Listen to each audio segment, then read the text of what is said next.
Joe's Parmesan Tapani. I saw these at Trader Joe's and I just got them for funsies. And I literally bought 3 more the same week. I just air fry some bread, put this on, and delicioso.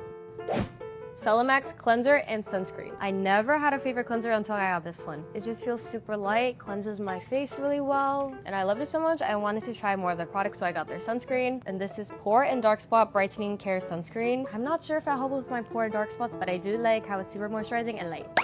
Regeron ampoules. I got invited to a Regeron event and they gave these in our goodie bags, and I swear after I started using these, my skin just looks so much bouncier and smoother. My friend and I hosted a wine night for our birthdays, and we asked everyone to bring 1 bottle of wine, and upon arrival, you need to take a day guard if you're drinking. So basically it was a bottomless wine night, and I had a lot of wine, but I did not have a hangover. And my friends told me that they felt fine too. So take care of your body, your liver, and try a day guard before you drink. I have my very first lip filler allegations. My friend saw this photo and she said my lips look so good and if I got lip fillers. And I was like, girl, no. I just started lip lighting. So yeah, highly recommend. I used the peptide lip shape in the color Press.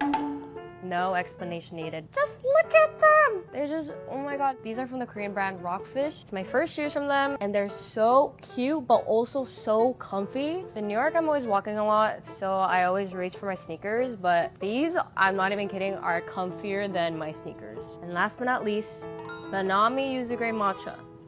My go-to drink these days is anything tonic, espresso tonic, matcha tonic, and whenever they have a matcha yuzu tonic, I get so excited. So when Nami Matcha came out with the yuzu matcha, I was so happy. And when you whisk it, the yuzu smell is so nice. I've been just making this with water and honestly, so refreshing. I haven't tried it with tonic yet. Once I get the tonic, I'm gonna be making a matcha yuzu tonic all summer long. Bye-bye.